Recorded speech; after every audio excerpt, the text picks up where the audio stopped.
Bali, ito yung ulo niya. Tapos yung paa. Sa baba. Parang nakatayo po siya. Tapos... Tangay na bunog tayo ng malakas na ulan. Oh?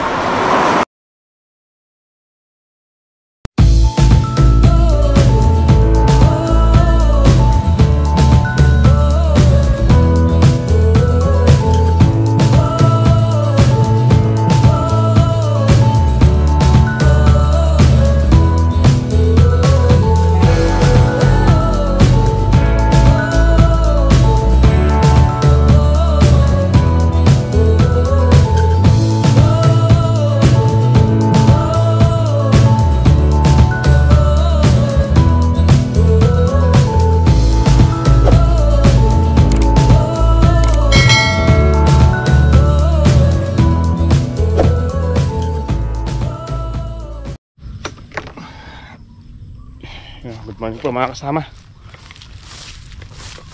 Mag-gross cutter muna po tayo dito sa loob ng balag ng Ampalaya.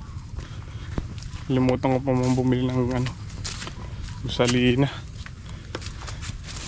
Higop muna tayo dito sa motor ni tatay. Marami namang gas yun.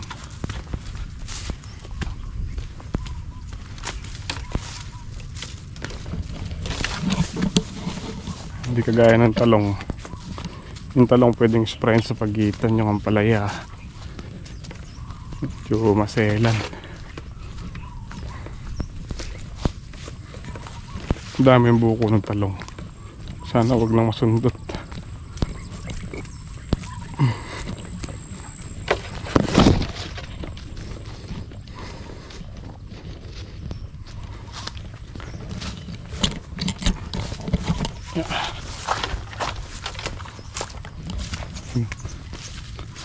Kapal na yung damo.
Tayo ng malakas na ulan. Oh? Ay. Sana. Yung lakas dito.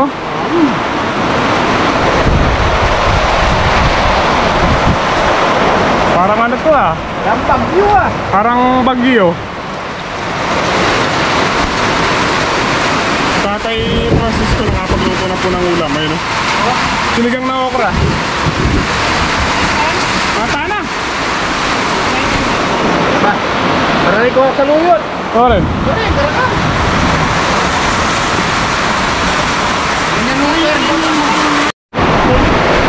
Ulan. Kain muna po tayo mga kasama. Luto ni tatay. Binabayasang okra. Bakit yan mo? Hindi ko lang alam kung makapalok ito ng BBC. Padrong-drang na. Oo. Sino na yan ay? DIY. Oo. Sa malambot. Marit chicken o. Pinet sa pitakan. Oo.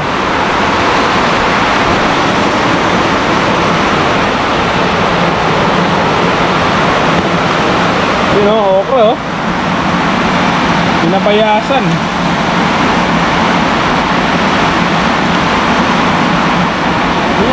Puso na saging. Makita ni mura na papukul.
Pwede na ulit mag grass cutter.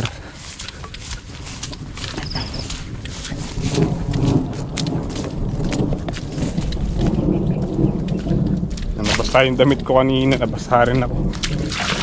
Ay.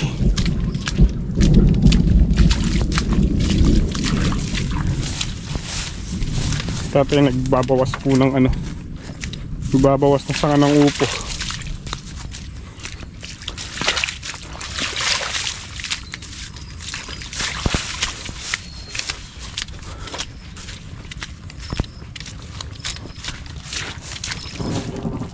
Nung hangin kanina, naalala ko yung mga papaya eh, baka ako tumbahan. Buti mukhang wala naman pong ano, mabuwal.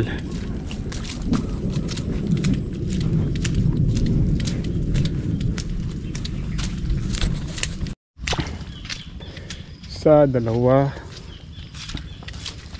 tatlo, apat na butas.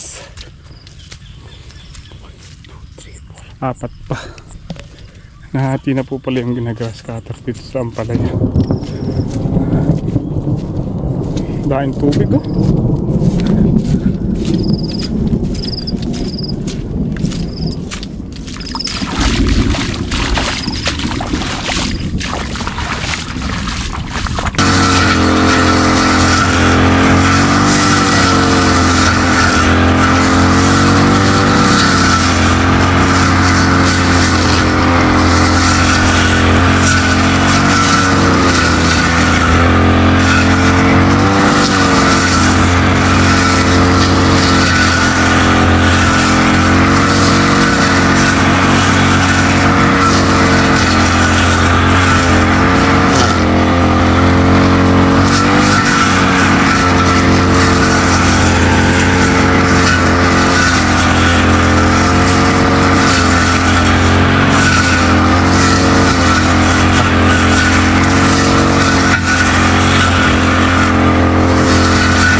sa Ampalaya.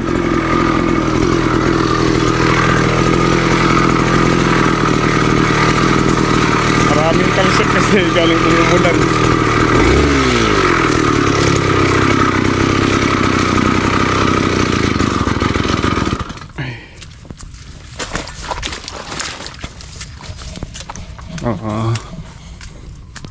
Maya mag-spray po tayo ulit.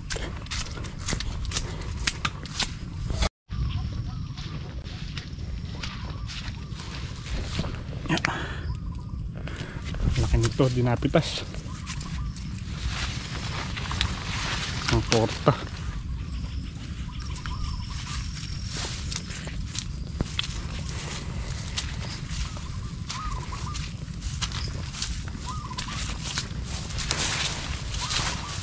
I-sprayin ko po lahat ngayon. Upo, talong at ampalaya.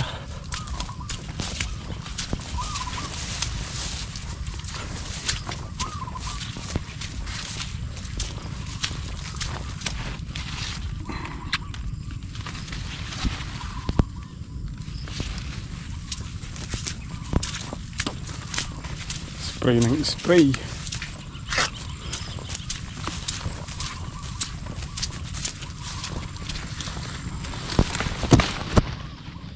Isira itong isa.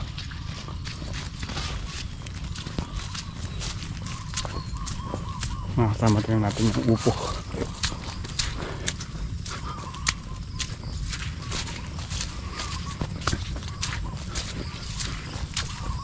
Ganda oh.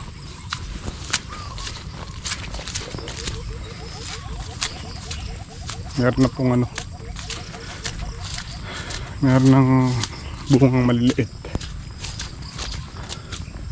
Pero 1 week pa o mahigit 1 week. Nakakapitas na rin ng mga upo.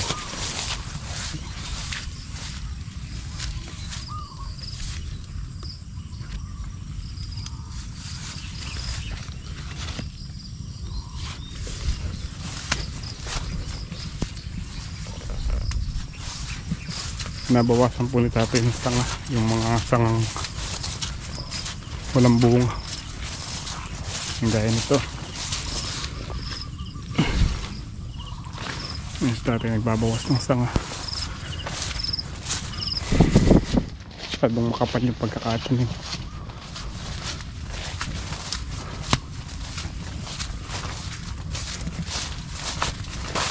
Yung ibang upo na bakong din sa ano, laging pag-uulan. Ang dami-daming bunga nito, halos nabakong iba.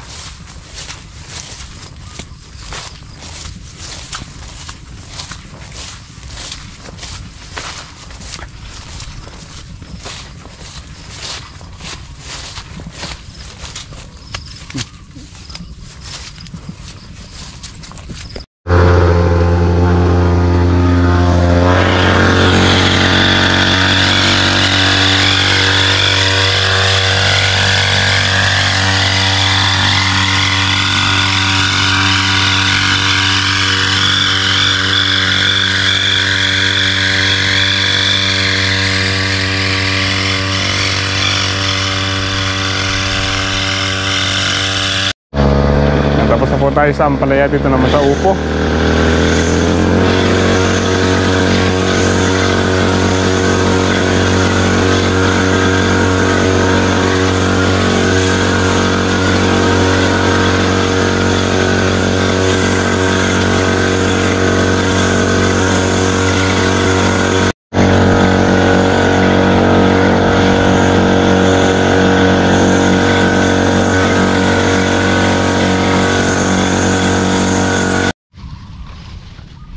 Tapos na po sa upo, dito na lang sa talong. Labong na ng talong.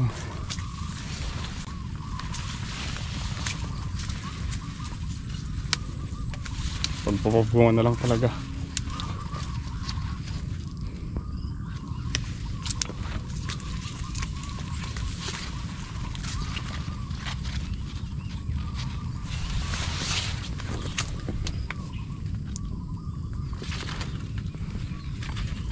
Laki doon.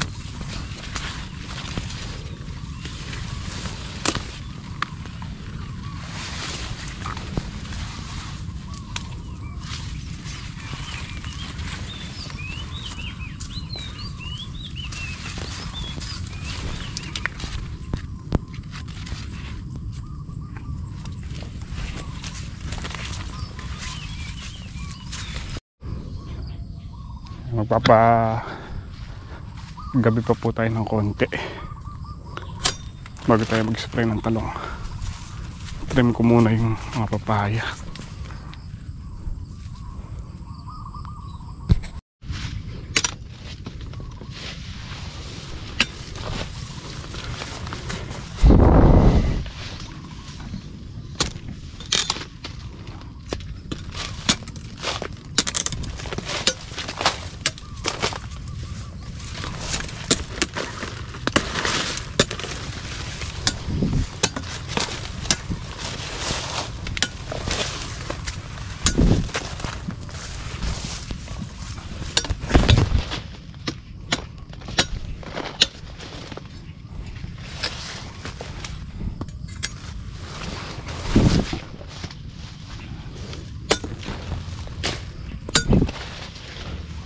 Wala na po kasing daan pagka nag-i-spray, humaharang yung dahon. Hirap mag-spray. Masyadong nakatikit yung talong sa sa papaya.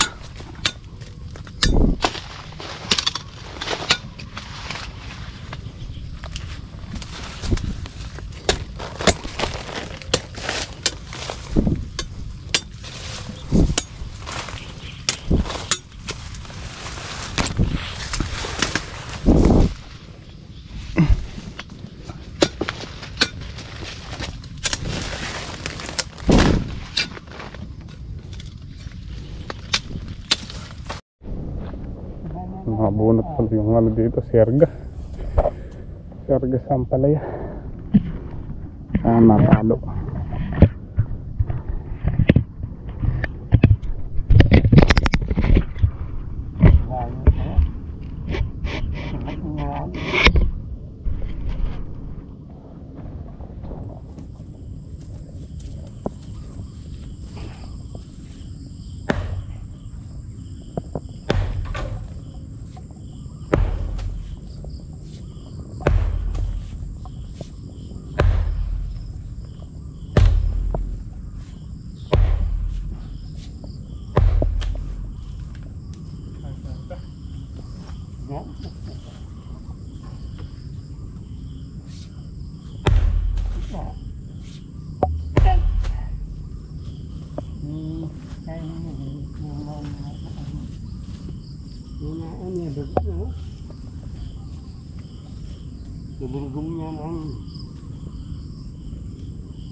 May nalatraga ka yun, wala makakalapan eh. Tama sa pangapali eh.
Dito ka rin lang makabagot.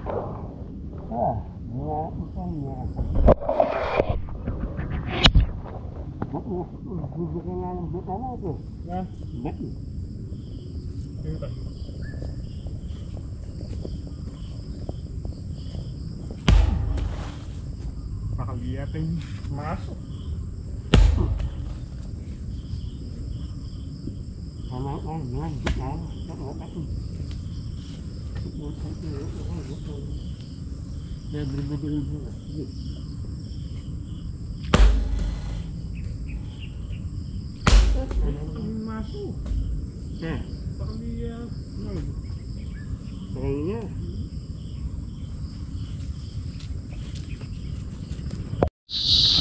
mga kasama, paggabi na. Pwede na po tayo mag-spray niya ng talong.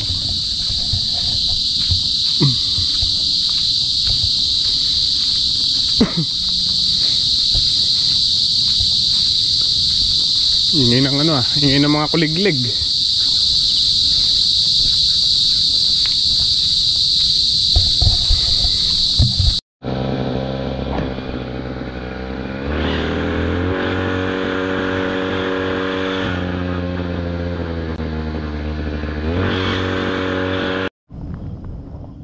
Kasama, tapos na po tayong mag-spray.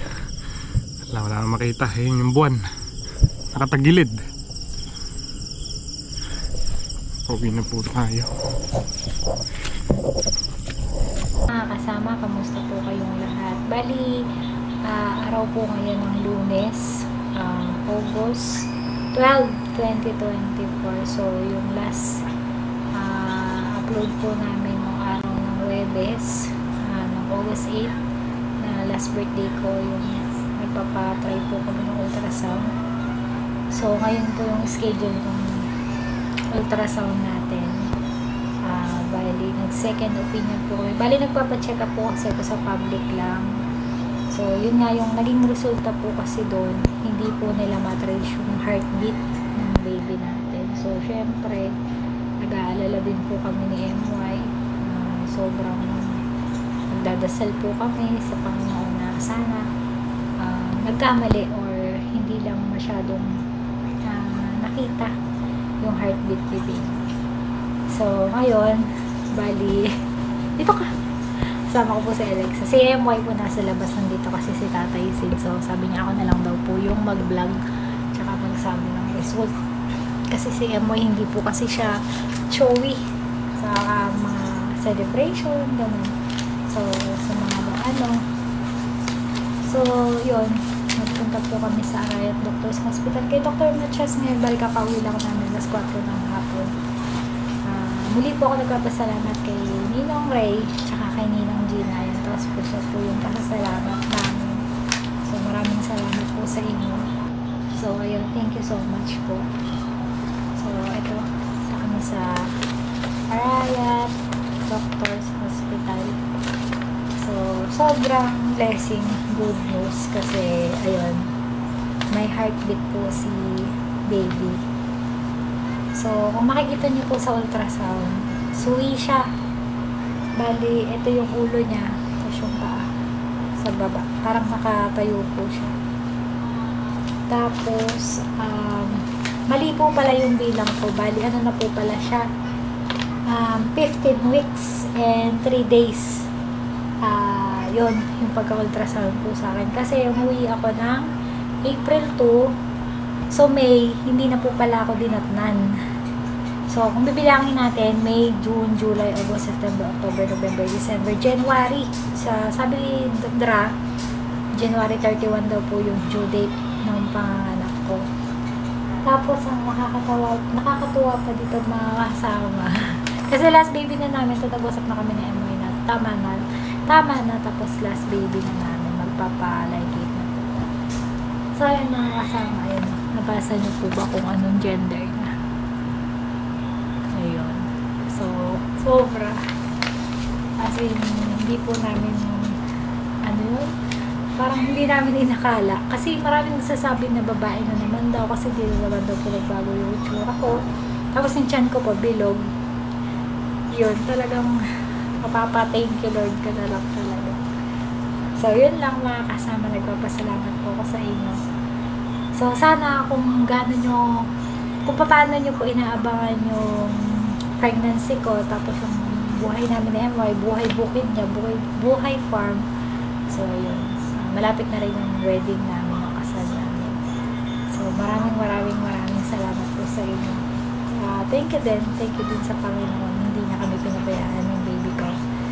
sa mga taong sumusuporta at tumutulong po sa amin ni Emoy. Maraming salamat po. So, ito na. Thank you po. Thank you. Thank you.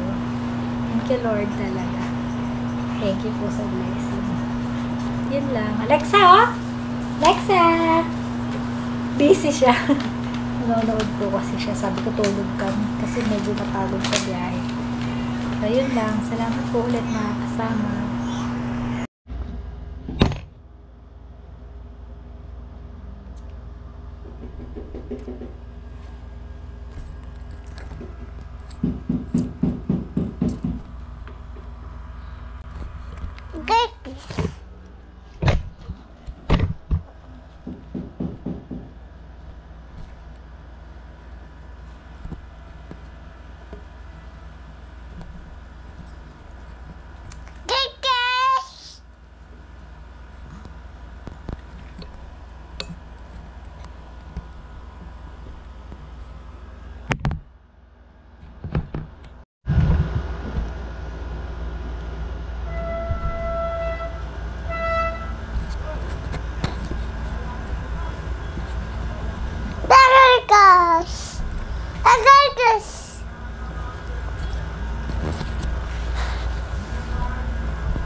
Anong ginagawa mo? Nagbablog ka?